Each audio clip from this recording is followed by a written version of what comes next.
Happy Friday out there on this April 4th. I hope your day is going well for you. Expected to be partly sunny today with a high near 90 and a low this evening of around 63. We will have weather details, including a look at your weekend in just a moment. For now, though, it is time for your local news. A pedestrian was struck and killed in the Alabama City community of Gadsden on Friday morning. Witnesses report a body was in the road in the eastbound lane of U.S. Highway 431 in front of the Budget Inn near the historic Alabama City Library and the old fire station between where 27th and 28th Street intersect. First responders had the road closed and traffic was being diverted around the scene as of earlier this morning. Witnesses stated the responders had covered the body with a tarp, and in their opinion, it looked as if the victim was possibly struck by a vehicle. Gadsden police are working the traffic fatality in the area. The victim's name has not been released, but it does appear to be an accident. The Parental Leave Act that was co-sponsored by local Representative Jenny Shaver has been signed into law by Governor Kay Ivey. Sponsored by Senator Vivian Figures and Representative Jenny Shaver, this law will provide paid parental leave for eligible public employees, including teachers and state workers. Under the law, female employees will receive 8 weeks of paid parental leave in connection with the birth, stillbirth, or miscarriage of her child. Male employees will receive 2 weeks of paid paternal leave in those same circumstances. Adoptive parents of a child aged 3 or younger will also be eligible for parental leave, 8 weeks for one parent and 2 weeks for the other at the choice of the parents if both are eligible employees. Representative Shaver had this to say regarding the bill being signed into law. I want to congratulate Governor Ivey and my colleagues in the legislature for helping Alabama take this significant step forward for working families in our state. By providing paid parental leave for the state employees and education employees, we are not only recognizing the fundamental importance of family, but also investing in the well-being and stability of our workforce, said Representative Shaver. This new law embodies our values and reinforces our commitment to fostering stronger families and supporting our public servants. Earlier this week, WEIS Radio News reported on Lindy Meter being sworn in as the first female sheriff of Calhoun County. Meter was sworn in shortly after the retirement of Sheriff Matthew Wade earlier this year. Wade retired in his third term as sheriff after he was appointed in 2016, following the retirement of Larry Emerson, who served 6 terms from 94 through 2016. Meter would fill the role until the governor appointed someone to finish the term. That appointment has been made. Governor Kay Ivey has appointed Fallon C. Hurst to fill the remainder of the term until elections are held. Hurst had previously graduated in 2024 from the FBI National Academy, a 10-week residential course that is held at the Quantico, Virginia campus. He had been promoted during that time from lieutenant to captain and was over the correctional facility in Calhoun County. Hurst was sworn into his new role by Judge Shannon Page on Thursday to officially become the new sheriff until the next general election for the position in 2026. On Saturday, March 29th, the Cherokee County Sheriff's Office responded to a report of a stolen boat from the Little River community. Both UAV drones and Water Patrol resources were deployed to assist in locating the vessel. The Sheriff's Office Water Patrol located a vessel near the Driftwood campground area that matched the description of the stolen boat. On board were 2 individuals, later identified as Sonny James Rucker and Timothy Paul White. Through the course of the investigation, deputies determined that Timothy White had stolen the boat and later picked up Rucker.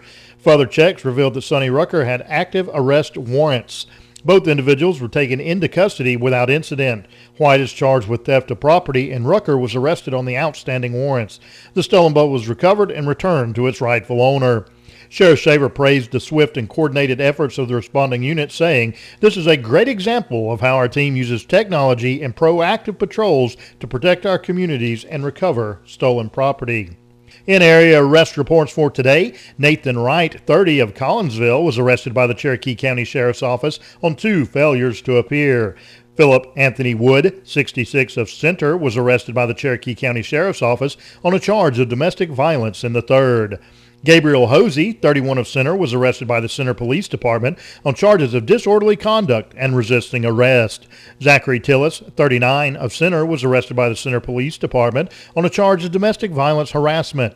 As of earlier this morning, there were 112 inmates housed in the Cherokee County Detention Center. We'll be back with more. In local events and community happening, Atrium Health Floyd and Harbin Clinic will co-host the annual Pinwheel Planting event with the Exchange Club Family Resource Center to mark Child Abuse Prevention Month. This event is a powerful opportunity for a medical group pediatric practices to show their commitment to protecting children in the community. It will happen today at noon on the corner of Redmond Road and John Maddox. Speakers will include representatives from Atrium Health Floyd, the Harbin Clinic, and Family Resource Center. Join the Inspiring Career Fair, helping you achieve your career dreams. It all takes place on April 3rd from 9 a.m. to 1 p.m. on the campus of Jacksonville State University at the Houston Cole Library on the 11th floor. Free parking will be provided during the event. Take your first steps forward to your dream career. First Friday is returning to downtown Gadsden for 2025 on April 4th. From 5 p.m. to 8 p.m., Broad Street will be filled with classic cars, food vendors, and live music. Downtown retail shops and restaurants will stay open late to welcome attendees. Entertainment for April includes Connor Butler on 2nd and Broad, Wesley and Aaron on 3rd and Broad, Tad of Jazz on 4th and Broad, and Kelly Johnson on 5th and Broad.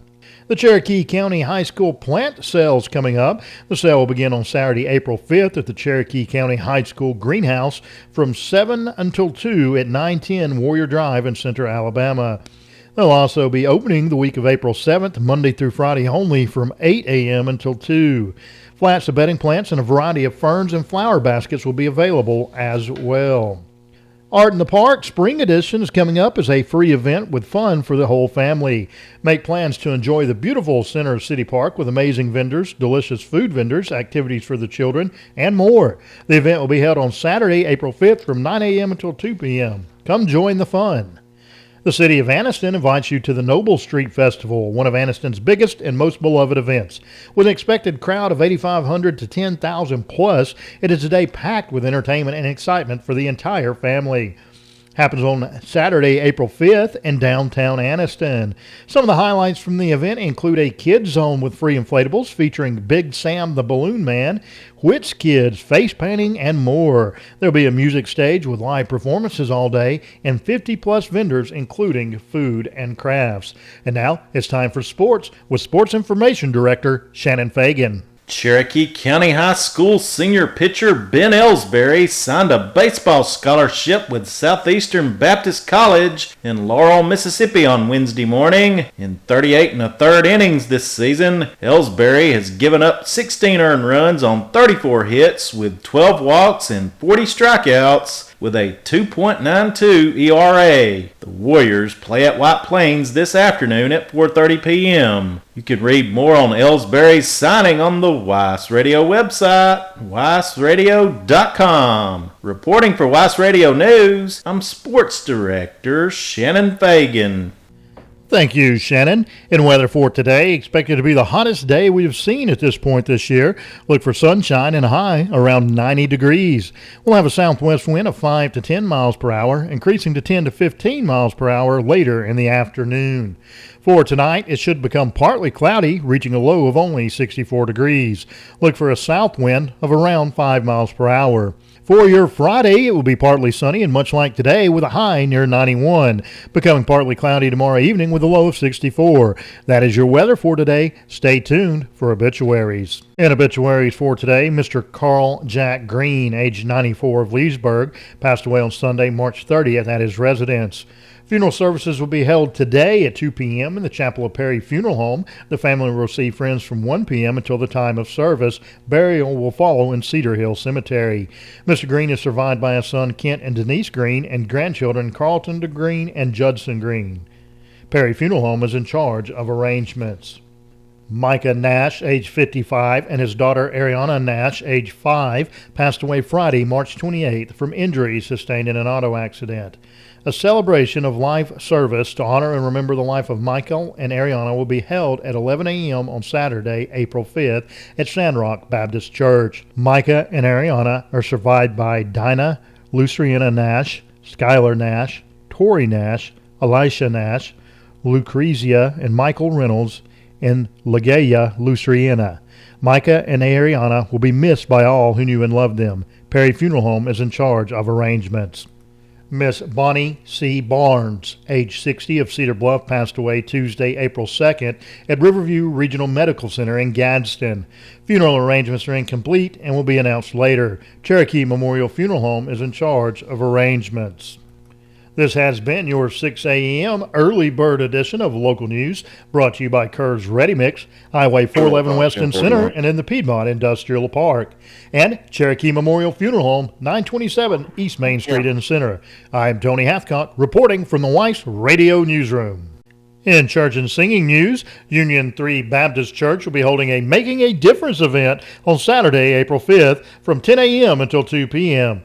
The event will include a clothes closet, food closet, haircuts, a meal, games, and a dental trailer. The dental trailer is a great opportunity for those who may lack dental insurance. Registration is required for the dental trailer, and you can find the link to register in our story and local news or in the community calendar at weissradio.com. The Cherokee County Ministerial Association has announced the schedule of services for Holy Week coming up. The services will begin on Monday, April 14th at noon at Pine Grove Baptist Church with Pastor Shane Swafford speaking. On Tuesday, April 15th at noon at Fairview Community Church with Pastor Zach Richards. Wednesday the 16th at noon at Believers Fellowship Church with Pastor George Cobb. Thursday, April 17th at noon at Grace Point Church of God with Pastor David Dell. On Good Friday, April 18th with Pastor Tim Smith, and on Easter Sunday morning, a sunrise service at Center Memory Gardens with Pastor Keith Day. A grief support group is available at First Baptist Church and Center. The support group is there to offer help and support after the death of a loved one. The group meets at Center First Baptist Church at 300 East Bypass and Center on Thursdays from 9:30 to 11 a.m., and they began meeting on Tuesdays from 6 to 7:30 p.m. on April 1st. For more information, you can call 256-927-3316. This has been your local news for today, Friday, April 4th. I'm Tony Hathcock reporting for WEIS Radio News.